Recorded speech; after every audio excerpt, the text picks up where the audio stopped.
Welcome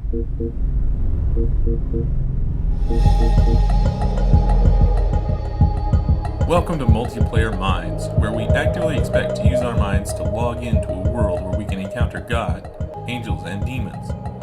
This is not a conventional Christian channel, but it is based on a Christian theology. You're welcome no matter what you believe. I'm not trying to prove anything to you. But please don't try this at home without a certain level of spiritual protection, which in my experience comes through Jesus.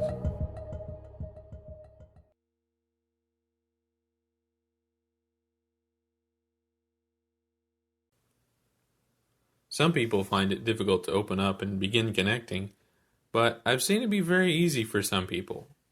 I got into it slowly after a year of prayer and meditation, but one guy I talked to picked it up immediately. He started having encounters right away before I explained everything. All I did was describe one of my own experiences and he was off to the races. In some ways, I had trouble keeping up. We've been close friends ever since because he was one of the few people I could talk to about this aspect of my life. Unfortunately, he did have a lot of problems that I didn't have because he rushed into it without a foundation. I slowly built up to my own discovery after more than a year, after a couple years of spiritual discovery and really seeking. I'm not saying that to brag. I did that because I needed to. I was an angsty teen and needed that in order to replace brooding and loneliness. And I hit the jackpot. I only hope that this channel can help someone out there to start experiencing these blessings without running into the same pitfalls. Chances are, if you're searching for this kind of stuff, you will be able to connect with a little patience and openness. One thing that is certainly not difficult is finding someone in the spiritual world who is interested in contacting you. I've started connecting with God this way because He invited me. He pulled me in. Now that's not because I'm holier or better. The same invitation is open to you. And after I started meeting angels and demons, I learned that both are a part of our daily lives, more than we will ever know. Some angels will guard, encourage, and live with us for our entire lives, just as some demons will torment people their entire lives. I bet you would feel really weird if angels and demons left you for just a day. Even people around you would notice. There are two main challenges to overcome. The first is to tell what's real and what's not. The second is knowing who you can trust and who you can't. The biggest thing getting in the way and causing confusion will always be your own mind. The video game world of your own thoughts will keep on playing, whether it's relevant or not. Your own neurotic anticipation of what someone might say can take away their chance to say it, in the physical world and the spiritual world. Our brain's pattern recognition system never stops, and it's hard to stop guessing what someone is thinking. Often we end up projecting our desires and our fears onto them. In your mind, you can set limitations on what you will and won't allow yourself to hear. These rules don't change what the other beings think, but they can prevent us from hearing what they say. A lot of this is self-protection, but ignorance usually isn't bliss because reality will happen either way. The question is whether we will see it. You can learn to reduce that kind of interference, but it will always be a factor. That's why we have a policy of trust but verify. I'll talk more about that in a later episode. One symptom of anything fake is you-ishness. There's something recognizably you about your imagination, and any imaginary friend is bound by your limitations. An imaginary friend can only know what you know, think what you think, and be and do what you want. Another being who is not you and not even human will not be bound by the limits of your mind. They will surprise you. They are beyond you. They do things you didn't think of, even things that you wouldn't wish for or might even make you uncomfortable. They're fully fleshed out people. Even though we tend to think of angels or demons as being one-dimensional, they're not. I mean, I'm usually terrible at poetry, but one angel gave me a poem that I didn't think of. I just wrote it down for her. And I turned in the poem for a college project, and my professor was impressed. Yes, she helped me with my homework just to spend more time with me. They know things you don't know, and this especially proves that they are real. Sometimes they can tell you something that shocks other people who didn't think you could possibly know. Um, Maybe even something they didn't want to confess. Or have other people deliver you messages related to a conversation that you had with that spirit just in your head. You didn't share it with any other human people. You shouldn't keep asking them to prove themselves, but you should pay attention so that you don't miss it when they do. One of the main skills you will learn is to shut up and let it happen. Don't try to control the situation and just be serenely open. When you meet angels, welcome them in the name of God.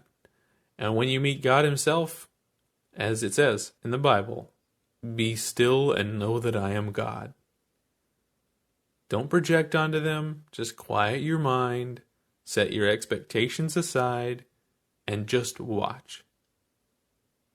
But that advice only applies when you know who you're dealing with. So, once you know that you're dealing with someone who is beyond you, you need to know who you can trust. Demons are liable to introduce themselves as angels or some sort of neutral spirit guide. Either way, it's a con, and they will hurt you.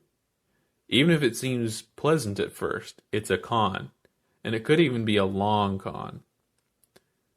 They may torment you as if they're the judge and you are the evildoer, or they might tempt you to do something that you'll get hurt doing, and then act surprised when there are consequences. But sin and punishment were both part of the plan. The first demon you meet is probably the one that knows you best and knows how to lie to you. You do have your own means of sensing and determining if they exist, but on your own, it's difficult to determine if they're telling the truth. Even when we see them, in a sense we're blind. We come into the spiritual world in a very vulnerable state, without a lot of solid ground to stand on. And that's why it would be irresponsible of me if I didn't tell you to seek God first. There are ways to recognize Jesus specifically. In fact, He's the only one that we can identify for certain without any previous experiences. Then anyone you meet who gets along with Jesus is trustworthy. Anyone who hangs out with Jesus, likes Jesus, and Jesus likes them, is an angel. All angels will lead you closer to God and godliness, even if they're unconventional. Even if they aren't perfect and seem like misfits, they'll love God and lead you closer to God. Anything that wants to keep you away from God and is opposed to Jesus is a demon and will hurt you. Even a demon's definition of love will hurt you. So seek God first. Your aim should be to meet Jesus. He should be your starting point and where you end up. But for many of you, the greatest challenge will be coming to God on His terms. Maybe you were hoping that I'd be talking about how to start having fun talking to angels and demons without any morals, and especially without God. I understand. He's big, he can be intimidating, and he has high standards. But He's gracious, He's intimate, and He understands you. I personally find meaning and purpose in my relationship with Him. He gives me strength in hard times. He created me and sacrificed for me because he wanted me to know him. Before there was sin, before there was a list of things to avoid, trying to be a good person, we existed to be loved by God and to love him back. To me, that's still number one. My entire journey was to seek him and know him. I was only looking for him, not anyone else. And when he showed up, he rocked my world. But it turns out, Jesus is just too social. He kept introducing me to more angels, and I was surprised about it every time. By the time I started facing demons, I was ready because I was not alone. I didn't win because I'm strong or good.